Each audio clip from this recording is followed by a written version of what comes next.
What's up, y'all? It's Cosmic Cage back again with another music review. This time we're doing Folarin 2 by Wale. It was released on October 21st, 2021. It was released under Maybach Music Group and Warner Records. It's 15 songs long, about 47 minutes. It has 11 features. Some of the most notable people would be like J. Cole, Rick Ross, Jamie Foxx is on there, Chris Brown, and Maxo Kream. Without further ado, let's get into the review.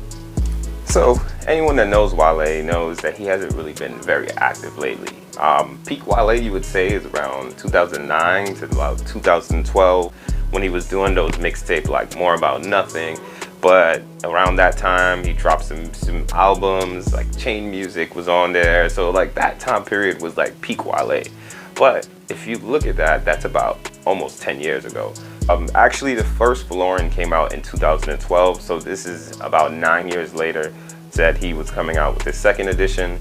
You know, as we know, that, like I said, that 2009, early 2010s was like his peak period with his music and things like that. So when he came out with this album, I wanted to see, is he trying to make a comeback? Are we gonna hear the same old Wale? And that's some of the issues with some of these artists. They don't learn how to evolve, with the times and things, and they continue to make music how they made it 10, 15 years ago that were hits. But you gotta understand that the time and the things evolve and things change, and you have to be able to adapt yourself as an artist. Some people like Jay-Z has been able to do that, or certain artists that, understand as times change, you have to adapt with the crowd and not keep doing what you did before. So that was the intrigue with this album, to see if he was gonna stick to old Wale. Hello girl, hello darling. What's your name and what's your number? Beg your pardon. Yeah, eating pool in a big back garden. Created a beers, I'm sinking them down and now I'm starving. If this was gonna be a boring album, or was he gonna adapt to some times, make some changes, see if he did ad-libs or anything like that. So I just wanted to check to see if this was worth the listen, or worth the intrigue, I should say. So the first track, he starts off with New Balances.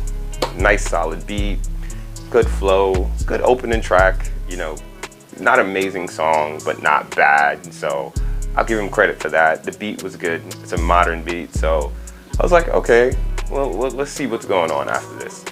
And as we say that, the second song, Name Ring Bell, sound like an old Wale song. And that's what I was worried about. This is a 15-track album, so I was just wanted to see how much times is he gonna revert to the old Wale.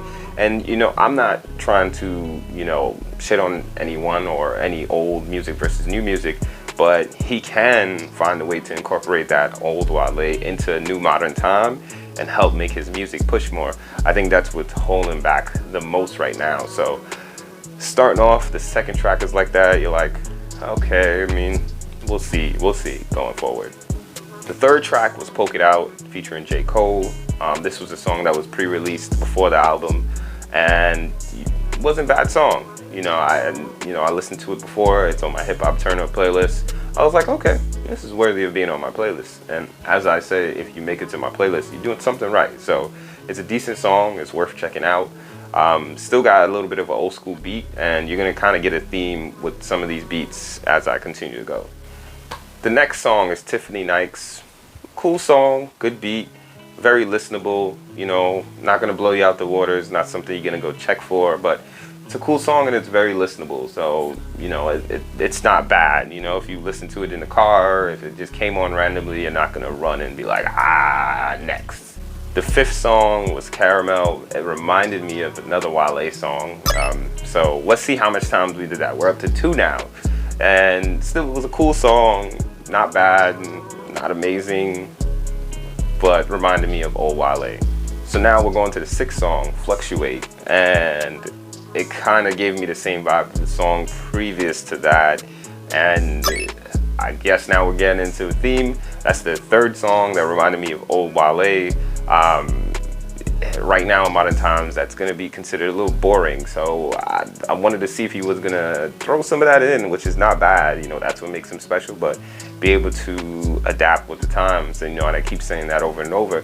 because this is what you think from artists, you know, when they have been in the game for a while. You look for that if they make any changes or not. So we're up to that. And another thing I had with this is if you have two songs that sound alike, I don't know if it makes sense to put them right next to each other, because if you think about the human ear, if I listen to a song that I think is okay or cool, and then I hear the song right next to it and it sounds exactly the same, then I'm gonna be like, I'm more likely to skip that song. I'm more likely to not even give it a shot because I heard a song that sounded just like it literally seconds ago.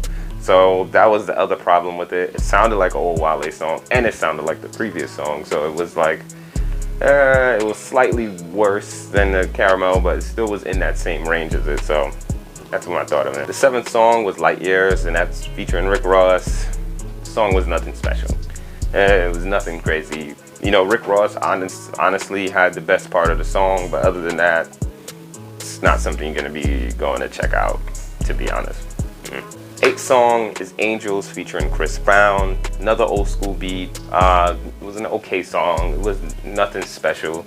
Now we're about halfway through.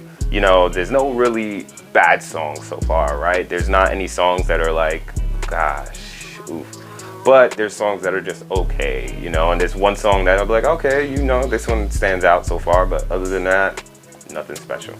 So the 9th song was Beverly Blvd featuring Jamie Foxx. To be honest, it was, you know, when I get into these slower paced songs, I don't expect them to be as short. I think that's definitely something you see, you know, nowadays with a lot of songs being a lot more shorter. But when it's a slower tempo, slower beat, those type of songs, I don't expect it to be less than 2 minutes. So the song felt like it was very fast. Honestly, I think the highlight of the song was Jamie Foxx. Maybe that's what he was trying to go for. It was a good beat. The chorus with Jamie Foxx was really good, but again, it was nothing special, but that was a good part, but it was really felt like it was too short. It was like as I was starting to get a feel for the song, it was over. So the 10th song, I want to make sure I don't get this wrong and you know, kind of say it all right. More Love featuring Sean Stockton of the Boys to Men. They had to make sure they put that of Boys to Men, right? And also featuring Sauce of Backyard Band, right? So good beat. I think this was also one of the better songs on this album. Not a bad chill song. They all flow together. Like I said, it was one of the better songs. So definitely worth listening to or checking out. The 11th song, Jump In, featuring Lil Chris. Nothing special. Keep it short and brief. It's 15 songs, and I don't want to, you know, my whole point of doing these reviews is to help you. You know, these are a lot of music, you know, there's a lot of songs that people put out all the time. This is, what, 47 minutes? Most albums are around that, 45 to an hour. Do you want to waste an hour of your time to find 1 or 2 songs? Do you want to know ahead of schedule if this is worth it? Is this an album that is like, yo, you could bump this beginning to end? You go, oh gosh, you're going to be excited to get into it. So that's my whole theory with these. So a lot of these reviews, especially if it's just a song, I'm just not even going to waste time explaining it. It just doesn't make sense. So the 12th song is Down South featuring Yella, Beezy, and Maxo Kream. This is also one of the better songs off the album. To be honest, Maxo Kream verse was the best part of this song. It was okay with everything, everybody else. The beat was good. This was another old school beat, but Maxo Kream definitely took it to a listenable more, or took it another level, I should say. I wouldn't say it's listenable because it was listenable without them, but without him. But he made it a better song. So I can say that his part was the best part, but it's a cool song overall. Extra Special featuring Clemons. I feel like that's a solid beat, cool song. I can definitely see this song getting its own following and people liking this song. Overall for me, I think it's just okay. It's cool, you know, like I said, if it was playing, it would be all right, cool, but it's not something to go search and look for. The 14th song was Fire and Ice. Again, this felt like another old Wale song. I think we're up to 3 or 4. I lost track. Y'all helped me with this. But again, it was okay overall, but felt like another old Wale song. So, 15th song was Beverly Blvd. That was a cool song too. It ended off the track list with that. Again, it felt like another Wale song. So, you know, I'm gonna help y'all keep track of this at home, how many times I've said that. But, you know, I guess that's where he kind of is still right now. So overall, after listening to all 15 tracks, what was my thought on this album?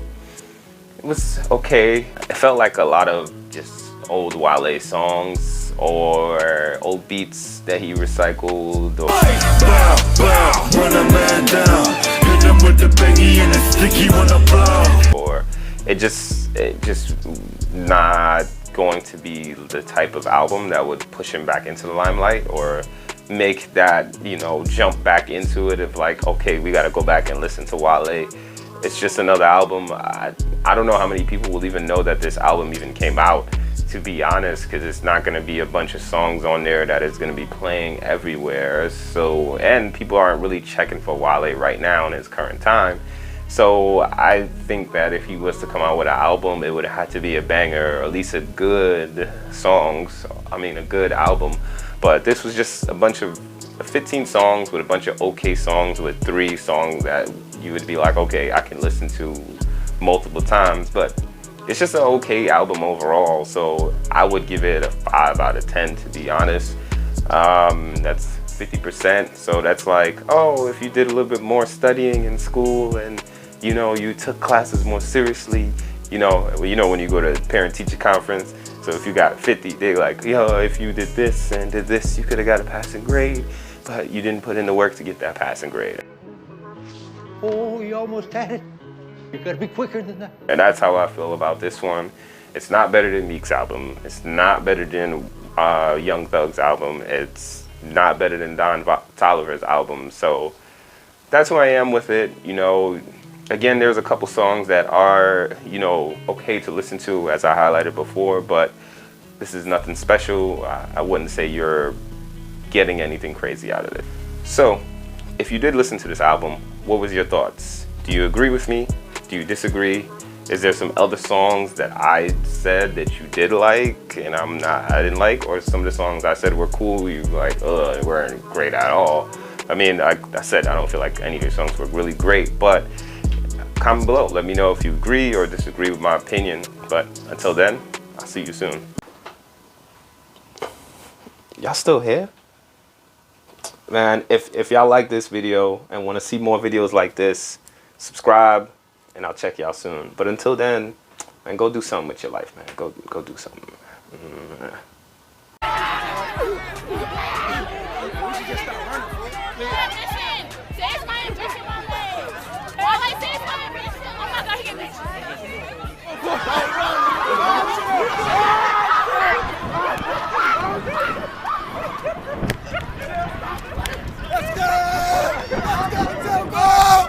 We're running for no reason! Celebrities are. Well, any level, like local celebrities, like I dated a cheerleader one time. like a Eagles professional an Eagles cheerleader. Yeah. Yeah. When you say dated, That was you a mean- long time ago. Oh. So I knew she liked me for me. I noticed you're telling a lot of stories about chicks on this album. No. Yes. Let's see. Let's look at the thing. Nope. My yeah, you have some chick songs on I mean, here. I'm a young man. I'm just talking about life. Girls are Yes, in my life. They They're are. women in, yeah. How many girls are in your life? I don't have music. I'm married to my Oh, music. shut up with that. See, there's a difference right there. Every station in America, you can get by with that answer. Every station in America, yo, that's what I'm trying to say. It's different. That's why. Listen, every Shut your station in face. America, like I was laughing as I was saying, I'm like, this isn't gonna fly on here. That's so not gonna fly. So how many chicks do you have? My mute. No.